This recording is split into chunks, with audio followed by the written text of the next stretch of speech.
Ya, bagaimana sistem terus? Nah ini ayat yang nubuatan di kitab Daniel yang saya sebutkan tadi.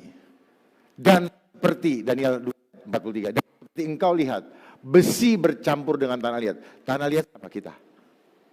Ya, mereka akan bercampur dengan benih manusia. Benih manusia apa? Sel. Karena manusia itu adalah Kristus, anak sel. Namun mereka tidak akan menyatu satu sama lain karena memang nggak bisa bersenyawa, nggak bisa kompatibel, nggak bisa. Sama seperti besi tidak bercampur dengan tanah liat. Gitu. Iya Pak Pendeta duduk dulu. Makasih. Saya mau kasih lihat ini. Ini yang sekarang, yang dari dulu terjadi sampai dengan akhir. Makanya banyak lihat sekarang kan. Tempel uang. Tuh, ini ayatnya. Kalau nggak kita jeli, kita nggak tahu. Lanjut. Nah, kenapa kita seperti itu? Kita ini gambar Allah, homo imago Dei. Terus kita digiring justru keluar dari citranya Allah. Homo homini lupus. Harusnya kita berkembangnya kepada homo hominisius. Manusia yang selalu bekerja sama dengan manusia yang lain. Saling membutuhkan, saling bekerja sama, saling gotong royong, saling bahu-membahu, saling menolong-menolong. Dan lihat sekarang apa yang terjadi. Tidak boleh bersentuhan, harus jauh-jauhan, dan sebagainya. Semua di luar gambar Allah. Karena gambar Allah selalu. Gambar Allah. Coba sekarang, begitu gayanya kita foto, pang, nggak tahu kita sedang diprogram. Kenapa? Kebiasaan itu, pola pikir menghasilkan kebiasaan, perilaku. Perilaku akan menghasilkan kebiasaan dan kebiasaan akan menghasilkan karakter dan karakter akan menghasilkan budaya. Itu yang lagi diprogram. Akhirnya apa? Terjadilah yang disebut dengan new sampai dia mau ganti Yesus. New Yesus. Wow. Dengan apa? Dengan ya pikirin sendirilah. Sedih kalau bicara gitu. Tapi kalau kita ngomong dipelintir. Nah, mereka juga lagi nonton, biarin aja. Ya. Anak Tuhan Yesus tidak pernah gentar. Kalau gentar mundur. Tentang patung Liberty, Wahyu 17 ayat 11. Sudah ada. Lalu datanglah seorang dari ketujuh malaikat yang membawa ketujuh cawan itu dan berkata kepadaku, mari di sini, ke sini. Aku akan menunjukkan kepadamu putusan yang atas pelacur besar yang duduk di tempat yang banyak air. Tuh. Sudah ada nubuatannya. Berikutnya, saya cuma mau kasih tahu aja, nanti dibuka sendiri. Tentang United Nations, Wahyu 17 ayat 18. Dan perempuan yang telah kau lihat itu adalah kota besar, yaitu New York. Yang memerintah atas raja-raja di bumi. Sudah ada. Lanjut.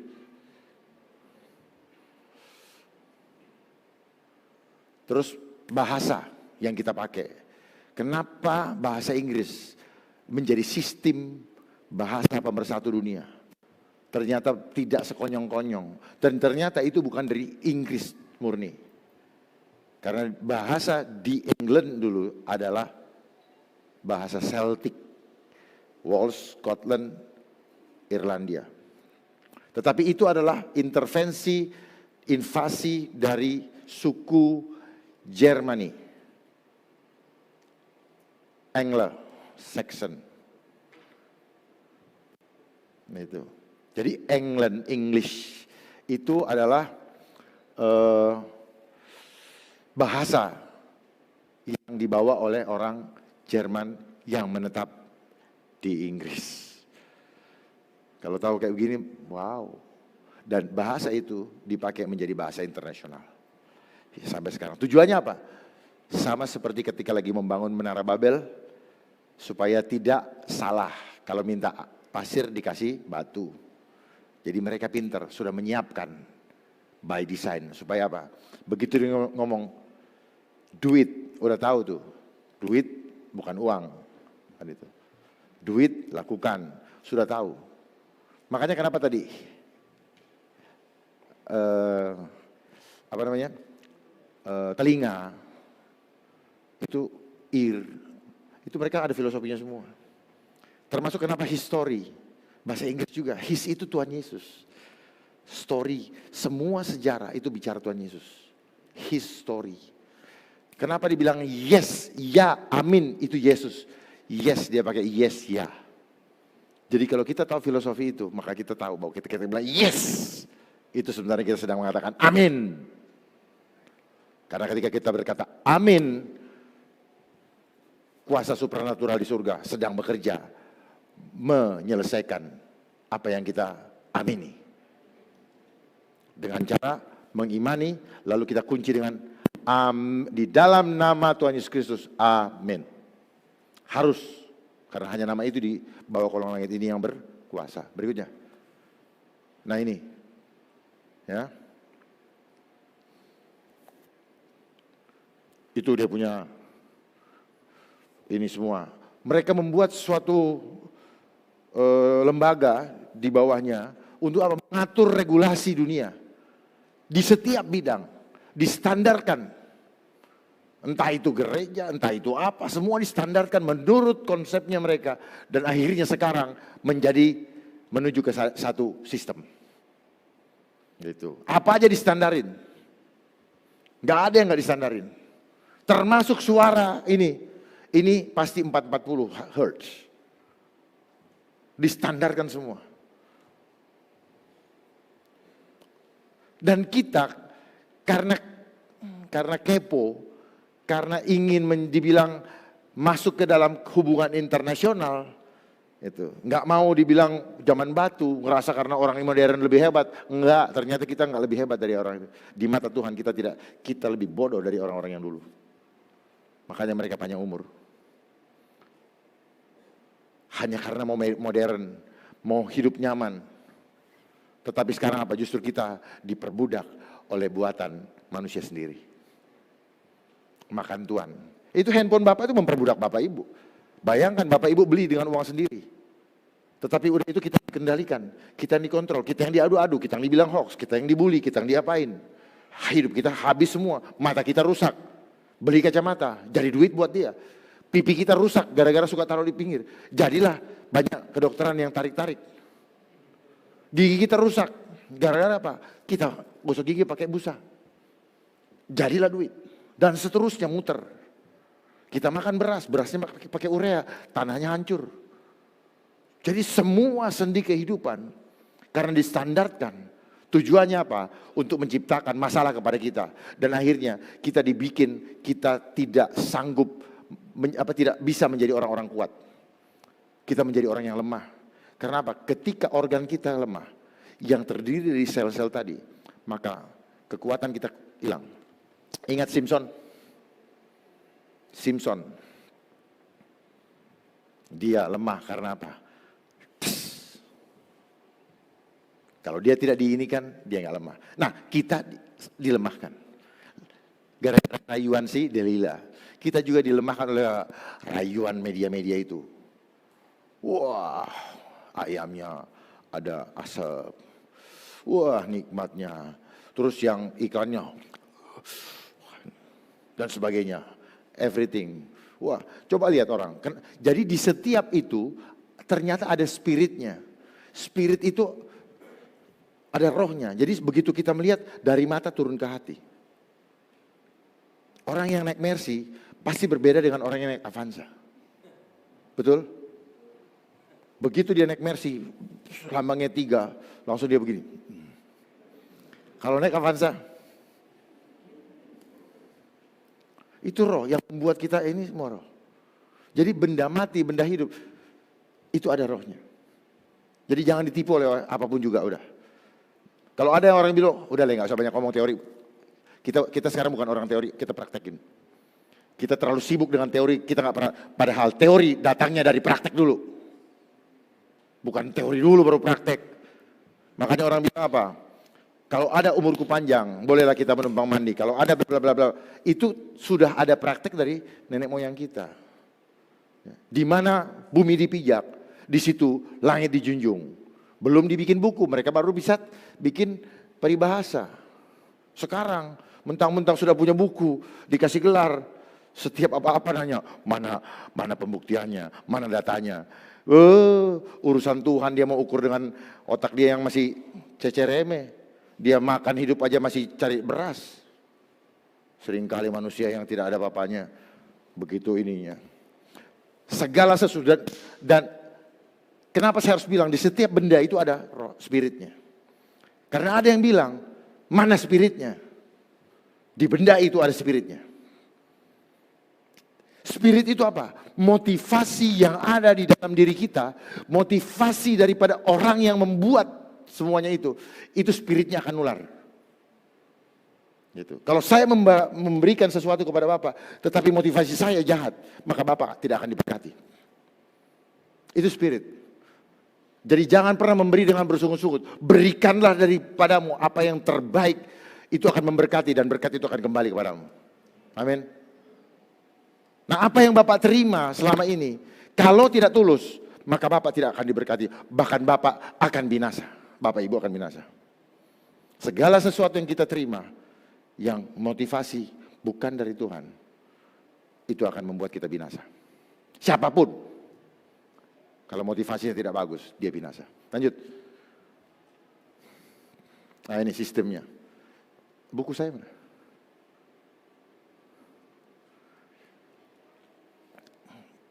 Sebelum saya menulis ini dari konsep yang saya tulis di dalam buku saya. Nanti pada saat dikasih pertanyaan, kalau ada yang bertanya saya akan kasih buku.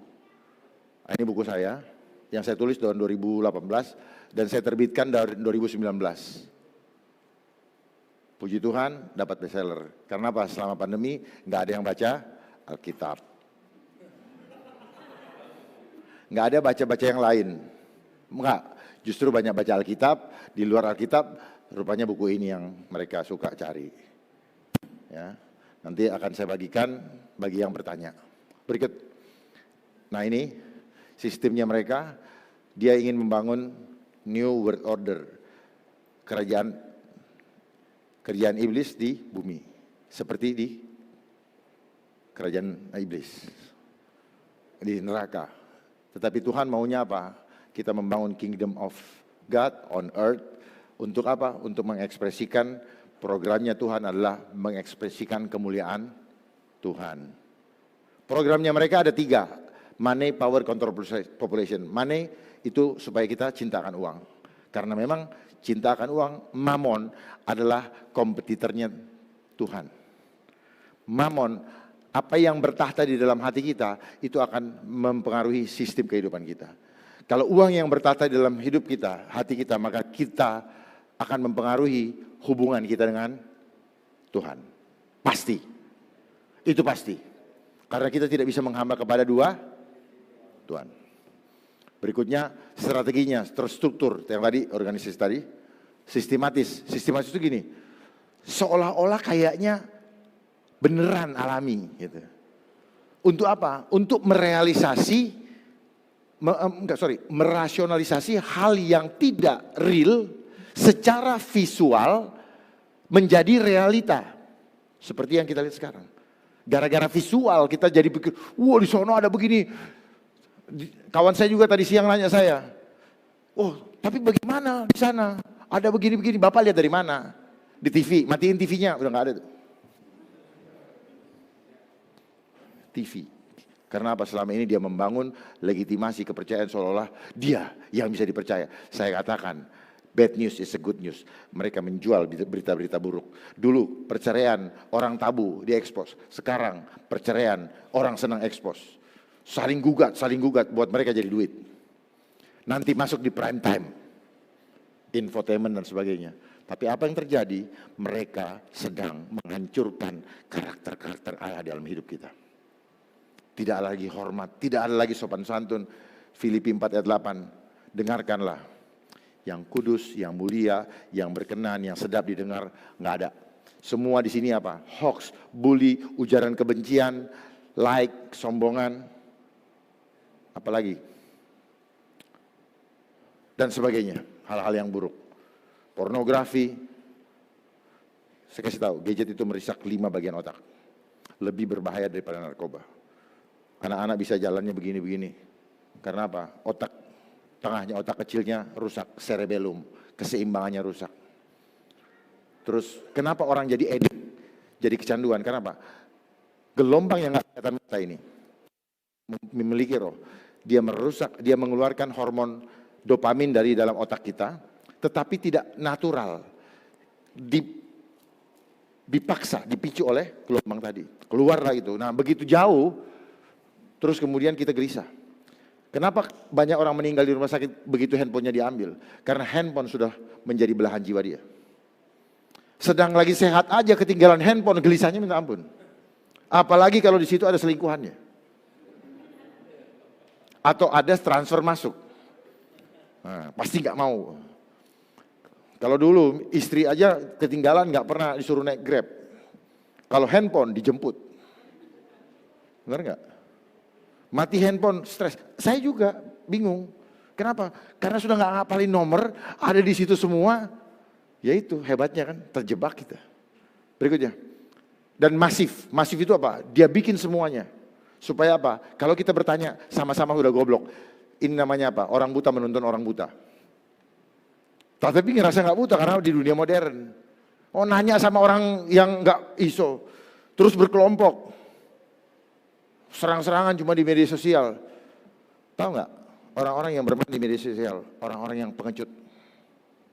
Saya katakan pengecut. Nggak pernah muncul wujudnya. Makanya dia bilang anonimus. Orang-orang yang pakai logika. Orang-orang yang punya gelar. Cuma 5 dia punya. 5 karakter yang saya inventarisasi. 1 jadi sombong karena punya gelar. Merasa orang lain yang tidak sekolah ini. Padahal tidak. Orang lain tidak sekolah karena nggak ada duit. Tapi bukan dia berarti dia tidak hebat. Yang kedua. Makanya banyak orang yang tidak sekolah malah dia jadi orang hebat. Yang kedua. Rakus. Nih rakus. Yang ketiga. Kenapa? Kenapa rakus? Karena dia udah tahu angka. Nanti. Nggak ada bagi-bagian. Nggak ada, yang ada kali tambah kurang juga nggak ada kali. Nah itu. Ketiga, kikir. Karena kalau 10 dia punya, temennya udah 12, dia mau kasih orang 2, dia bilang kurang 2, berarti 8. Nggak mau. Kikir. Ketiga, keempat, pengecut. Lempar tanggung jawab ke orang lain. Kalau ada apa-apa, kabur. Seperti yang terjadi sekarang, banyak pengecut. Banyak mencari perlindungan dan gak jelas yang dia melindungi dia apa. Dan yang melindungi dia beli pakai uangnya juga dia. Sinting coba kita. Di mana kuasa Tuhan ada di kita? Ya Pak. Piro harganya? Piro regone? Dibeli pakai apa? Pakai uang. Bukan dibeli pakai iman. Keselamatan itu kita dapat dari iman kok. Ya Pak. Berikutnya. Nah ini keadaan dunia yang memang dikondisikan di semua bidang. Terus, nah ini sekolah kita. 6, 6, 6. Dan intimidasi angka 6 ketika kita sekolah. Saya 5,5, gak naik, gitu. Dulu ya, gak tahu saya sistem sekolah sekarang, tapi angka 6 dari dulu mewarnai. Dan tadi juga ada sisi 6. Apa namanya, heksagonal 6.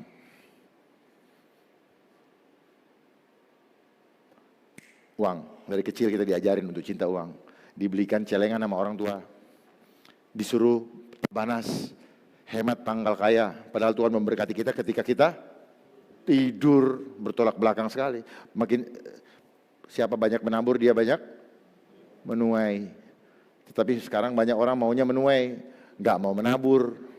Ya udah, begitu ada masa kesusahan, pusing. Masa kesukaran, pusing karena nggak pernah nabur. Karena dia mengandalkan itu. Dia hitung angka, makin lama makin turun, pemasukan kecil, stres. Saya nggak punya uang. Yang banyak seperti yang ini. Boleh dicek. Saya tadi siang aja makan di tempatnya kawan saya. Puji Tuhan. Berkat ada. Dan saya makan gak banyak. Saya makan paling banyak 2 kali sehari. Makin banyak Bapak makan, makin cepat Bapak sakit. Karena menumpuk kolesterol, menumpuk gula. Itu konsep yang keliru. Kenapa dia bikin 3 kali sehari? Dan setiap apa? Setiap 6 jam kita disuruh makan lagi. Angka 6 lagi. Menumpuk lemak. Belum waktunya. Tetapi ketika kita mau berobat, kita mau apa? Kita mau cek kesehatan. Disuruh puasa berapa jam? Berapa? 10 jam.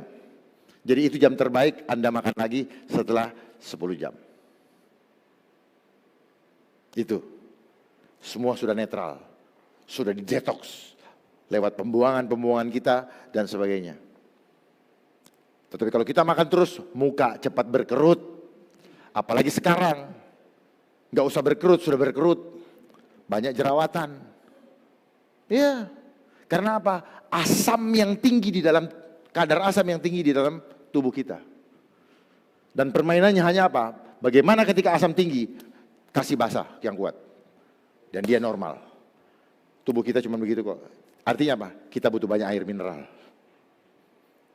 Maaf, antara firman Tuhan dengan kehidupan nyata harus sinkron. Hati yang gembira adalah obat. Terangkan gimana? Harus bisa nerangkan para hamba Tuhan. Jangan cuma bilang hati yang gembira Allah, gimana gembiranya? Ya gembira. Gembira karena percaya penyertaan Tuhan sempurna. Obat yang manjur artinya apa?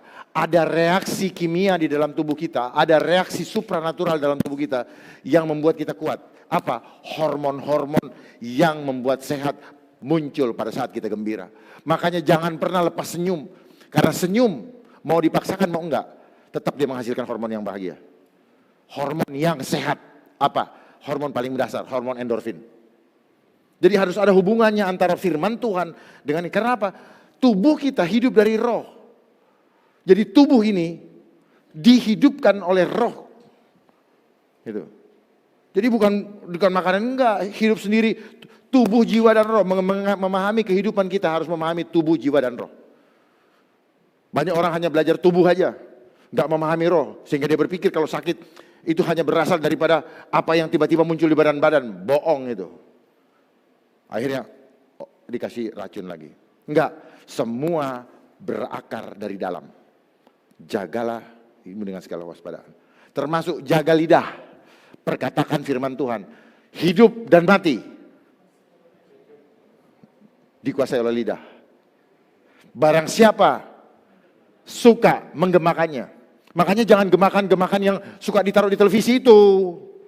Gemakan firman Tuhan. Gemakan kasihnya dia. Memberkati orang. Menularkan kasih karunia kepada semua orang. Itu yang Tuhan inginkan. Itu yang disebut saksi Kristus. Jangan pernah malu mengakui bahwa saya adalah anak Kristus. Saya adalah anak terang. Sampaikan itu. Karena kalau kita sampaikan, Tuhan Yesus akan membela kita. Dia tidak malu mengakui kita di depan Allah Bapa untuk membenarkan kita. Tetapi kalau kita malu menyampaikan nama dia, mengagungkan nama dia, pasti dia bilang, aku tidak mengenal engkau. Karena iman yang dimaksud, adakah iman padamu? Masih enggak ingat gue katanya. Iman itu kan imajinasi. Kalau enggak kita ada di dalam Kristus, mengimajinasikan Tuhan di dalam, mengimajinasikan Tuhan itu gini. Saya mengimajinasikan Tuhan, ya saya harus berjalan seperti Tuhan. Saya harus bergaya seperti Tuhan, kan imajinasi. Jangan imajinasinya apa itu? Tom Hanks. Imajinasinya apa tuh? Jim apa yang Rihanna. Siapa? Imajinasi kita, makanya dia kasih bintang-bintang supaya kita berimajinasi seperti dia. Bintang kita hanya Tuhan Yesus Kristus yang menyelamatkan kita sampai selama-lamanya. Bukan bintang-bintang itu. Jadi jangan silau dengan yang disebut dengan bintang. Hanya satu bintang. Yesus Kristus. Itu bintang kita. Dan kita kemana-mana harus mempromosikan bintang kita. Amen. Baru itu. Kalau nggak ada itu nggak ada gunanya. Nah percuma lah saya begini. Percuma saya ini. Percuma Bapak Ibu punya rumah hebat. Enggak, percuma. Percuma. Ini masa akhir zaman. Jangan berpikir kembali kepada masa yang kemarin. Karena mereka tidak mau kembali. Apapun sudah dilakukan, Semua hanya tipu muslihat. Dan tidak akan pernah dia mau kembali. Kecuali kita sebagai anak-anak Tuhan menyatakan kemuliaannya di bumi ini.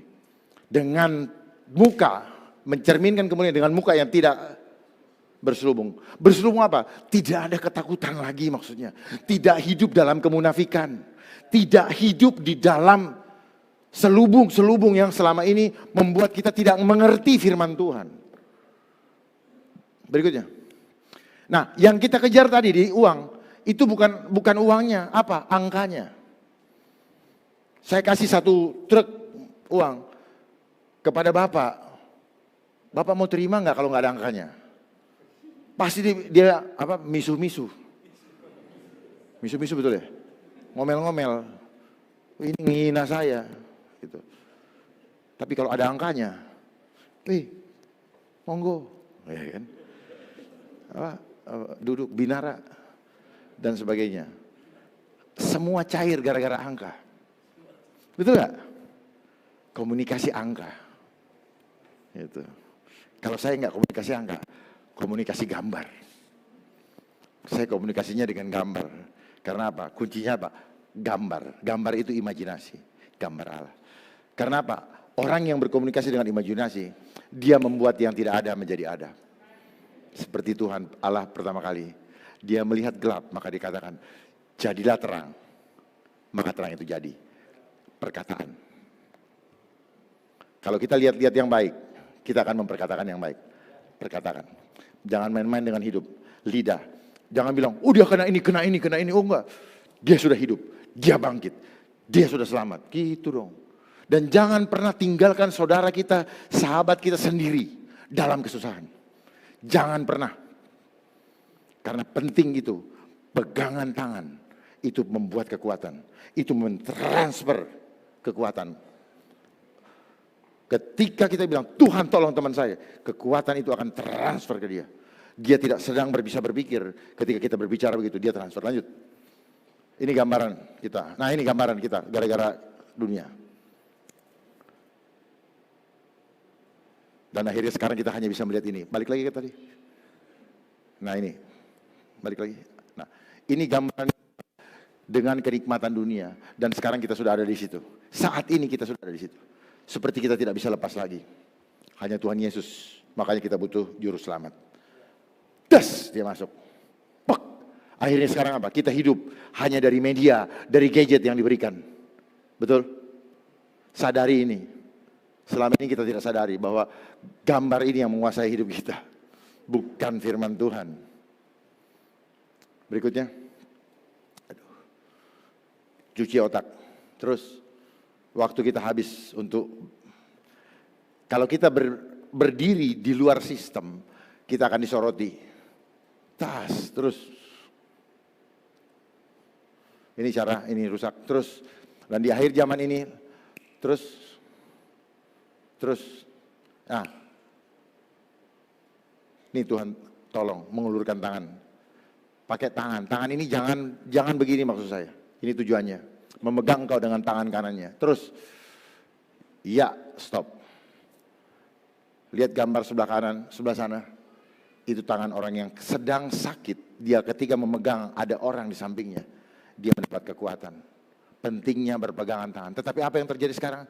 Tipu muslihat iblis dia mainkan. Tidak boleh bersentuhan.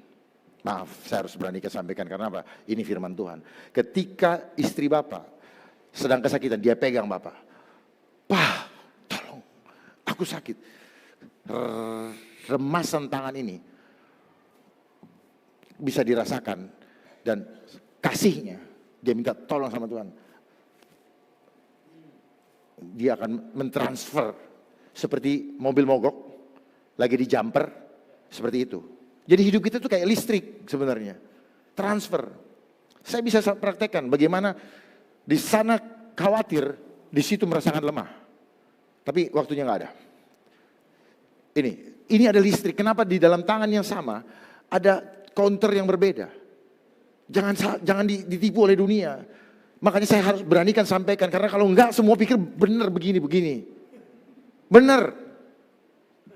Itu. Siapapun yang bikin program itu saya challenge untuk berdebat.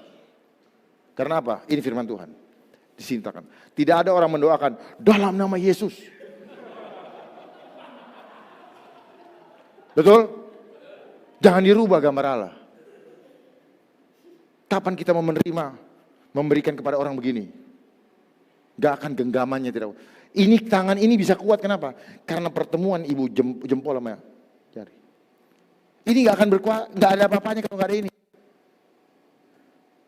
Gak kuat. Ini juga gak ada apa-apanya kalau gak ada ini. Jadi apa? Harus ada persatuan. Betul? Betul tidak? Kita ini tubuh Kristus. Kristus adalah kepalanya. Jadi tidak boleh ada yang tidak bekerja. Misalnya gini, tolongin angkat ini dong. Bantuin. Yang ini, enggak, lu aja sendiri. Ini mau bantu gimana coba? Terus giliran, ini tolong bantu. Enggak, lu aja kerja sendiri. Yang ini gak mau bantu. Ini gak mau bantu, ini kenapa? Tadi gue minta bantu, lu gak mau. Timpang. Jadi harus semua bekerja sama untuk satu tujuan. Terus lanjut. Nah ini tadi muka yang begini sama begini beda dia punya. Ini lanjut. Terus saya masuk, ini tadi darah. Ini darah orang yang masih bagus, tapi waktu nggak ada. Saya mau kasih tahu bahwa darah itu penting. Karena yang dirusak dari gelombang-gelombang ini adalah darah. Tapi mungkin saya perlu kasih lihat supaya pada sadar ya. Coba tampilkan ya. Live blood analysis and electrosmog. We can learn much by looking at our blood under a microscope.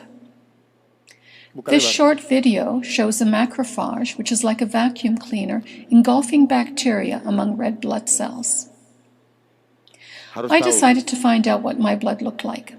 I pricked my finger, placed a drop of blood on a slide, and looked at it under the microscope. This is what I saw. The cells are round, some are separate, and a few are sticking together.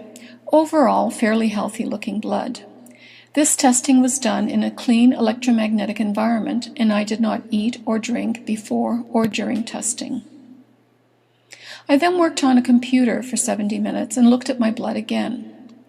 This time, the cells are sticking together like stacked coins. This is called rouleau formation.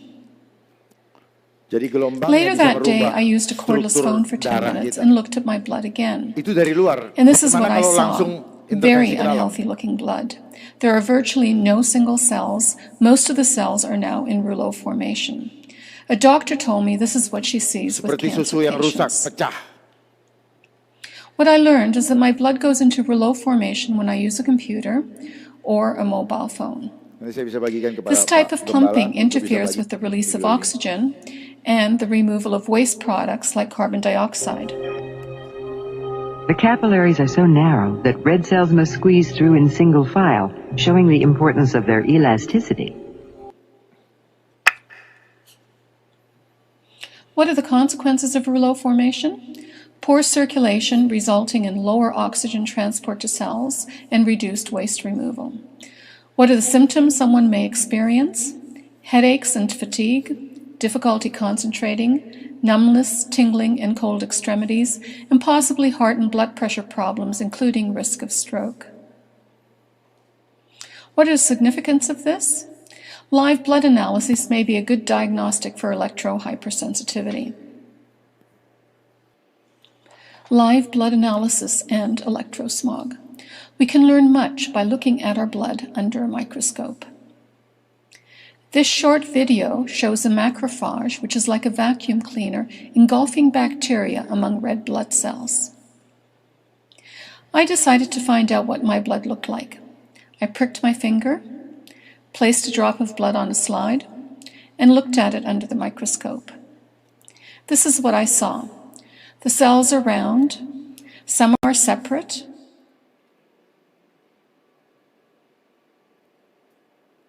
Ya. Tadi ada kata susah konsentrasi. Orang kalau nggak bisa konsentrasi nggak bisa berimajinasi. Ya. Jadi dia memang merusak, masuk ke dalam inti dan sel itu menghasilkan darah. Tadi sel darah merah dirusak sama dia. Semua yang digambar itu adalah sel. Sel itu yang dirusak. Karena itu adalah kekuatan Tuhan yang ada dalam diri kita. Paham ya? Makanya dia hajar selnya. Termasuk yang kita konsumsi juga. Pokoknya yang masuk ke dalam diri kita. Tujuannya untuk merusak sel. Sehingga apa? Kesaktian kita yang maunya panjang umur menjadi enggak. Dia merusak regenerasi sel. Gitu. Jadi kita harusnya panjang umur, gara-gara itu kita sudah beri. Apalagi ada ayat begitu. Dipakailah bahwa umur manusia 70 doang. Enggak. Masih banyak kok yang masih 110. Cuman enggak di ini aja. Nah ini, saya masuk ke yang terakhir ya, perhatikan. Di akhir zaman ini sedang terjadi. Wahyu 13 ayat 17. Yang dimaksud dengan menerima tanda. Dan supaya setiap orang tidak dapat membeli dan menjual. Saat ini sedang dibagikan tanda. Kecuali dia yang mempunyai tanda atau nama binatang itu atau bilangan namanya. Tadi kaitan dengan angka, bilangan. Kecuali dia yang mempunyai tanda. Jadi orang sekarang sedang menerima tanda, dibagikan tanda secara apa ya? Secara sistematis dibagikan tanda bagi mereka yang menerima tanda itu. Mereka yang bisa membeli atau menjual. Perhatikan, tanda apa sekarang yang sedang populer? Kalau tidak punya itu, nanti tidak bisa membeli atau menjual. Dan sanksinya, itu enggak, ini terusnya apa? Ya ini. Ini uang digital, nanti mereka yang sudah menerima tanda, yang bisa menjalankan ini semua. Kalau yang belum, yang tidak mau menerima tanda, tetap teguh dengan percaya kepada Tuhan, dia tidak akan menerima tanda.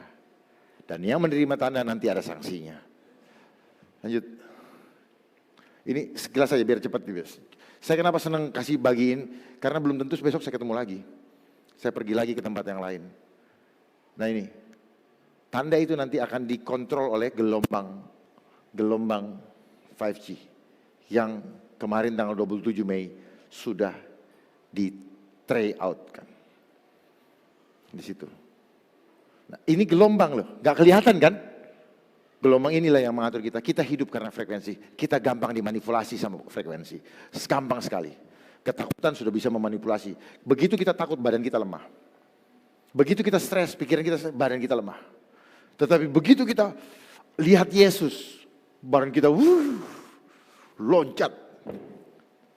Jadi gampang sekali hidup kita ini. Aduh, terlalu fragile ternyata. Begitu ada gitu, langsung ini. Coba begitu datang tentara. Shaking badan kita.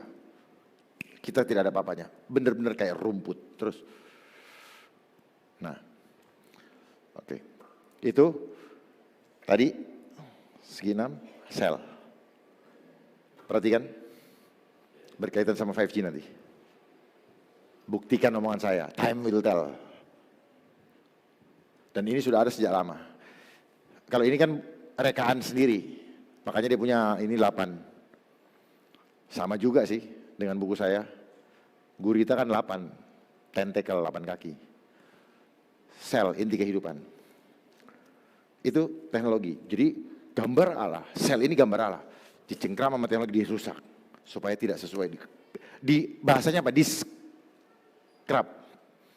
Tele itu adalah bahasa Yunani, tele Ibrani, itu adalah cara penyebarannya. Nggak kelihatan, tapi bisa dia dengan jarak jauh. Makanya telepon. Bersuara jarak jauh. Dipakai di dalam teknologi komunikasi. Tadi bahasa Inggris dipakai menjadi bahasa komunikasi, sistem. Nah, untuk menyampaikan informasi, dia pakai teknologi tele. Jarak jauh. Tele ini dulu itu roh. Makanya bisa kirim. Gitu. Karena dia tidak omnipresent, kita bisa usir, bus. Gitu. Dia tidak ada di mana-mana. Nggak kayak roh Allah. Makanya dia butuh teknologi. Ini, karena dia tidak omnipresent, dia butuh teknologi. Ya, berbedanya dengan roh Allah, dia ada di mana-mana. Tetapi karena dia tidak ada di mana-mana, dia tidak omnipresent, maka dia butuh teknologi. Supaya apa? Menjaring kita semua. Saat ini kalau Bapak Ibu merasa ada simptom like flu, jangan khawatir. Itu adalah simptom yang diciptakan oleh teknologi tadi. Yang membuat kita, aduh kayak enak kayak meriang ini. Supaya apa? Supaya Bapak mencari pertolongan kepada apa? Kepada tabib yang tidak agung. Dan akhirnya Bapak di situ akan terjebak oleh perasaan dan pikiran Bapak. Dan akhirnya Bapak binasa. Di atas langit kalau Bapak bisa melihat dengan mata, ada ular besar. Ada ular besar. Yang sedang apa? Sedang menghipnotis, sedang menyihir Bapak Ibu sekalian. Supaya apa? Supaya tunduk, supaya cemas, supaya khawatir, supaya takut. Dan masuk dalam perbudakan. Ketakutan yang kita alami sekarang adalah bagian daripada roh perbudakan. Ketika ketakutan ada, maka kita ada di bawah roh perbudakan. Ketika roh perbudakan hilang, maka ketakutan tidak ada lagi pada kita. Kenapa? Karena kita tidak punya kasih yang sempurna. Kita tidak tertib, fokus cuma satu sama Tuhan. Kita tidak 100%. Kita ya sekian, tapi yang separohnya dunia dong. Kan kita hidup di dunia. Oh enggak, kita berada di dunia ini, tapi kita bukan berasal dari dunia ini. Lanjut. Sanksinya bagi yang menerima tanda. Wahyu 14 ayat 9 sampai 10. Terima cawan murka Allah. Supaya tahu. Jangan cuma katanya-katanya. Kalau firman Tuhan tidak bisa didebat. Dan nyata sedang digenapi. Ya. Jangan main-main. Jangan seorang hamba Tuhan, jangan di antara kita menyesatkan jiwa-jiwa untuk mengikuti dia yang sudah sesat. Kalau Bapak tanya, bagaimana bisa mengetahui? Nanti saya ajarin. Gampang Bapak. Dengan cara tadi, kita tinggal tunjuk. Badannya Bapak masih sama, tetapi isinya sudah berbeda. Contoh, Yudas. Ya. Yudas badannya masih Yudas, isinya udah beda. Contoh orang kesurupan, badannya, si X. Tetapi kenapa dia berperilaku berbeda? Karena dia sudah isinya udah berbeda. Dan sudah banyak. Badannya masih sama, ngomongnya masih dia, kita pikir masih dia, tapi sudah palsu, sudah bukan gambar Allah yang ada dalam dirinya. Tapi kelihatannya masih dia. Ini yang membuat kita kacau, gak bisa membedakan roh. Ujilah roh. Saya berbicara gini, Bapak uji, Bapak challenge, uji saya. Apakah ini betul-betul roh? Bukan, rohnya Tuhan bukan. Setiap orang ada rohnya, tetapi hati-hati, roh yang lain bisa mengintervensi. Kalau apa? Kalau rusak penerimaannya, receivernya. Seperti radio tadi. Jadi banyak kita lihat, dianya dulu digemari, dianya dulu diidolakan. Karena dunia konsepnya cari bintang untuk menggantikan Kristus. Maka bintang-bintang tadi membuat menjadi idola baru. Menjadi Kristus baru. Bukan itu yang dimauin. Jangan pernah menyampaikan Injil yang tidak ada Kristus di dalamnya. Karena banyak Injil-Injil yang tidak menceritakan tentang Yesus seperti persis yang ada di Alkitab. Amin.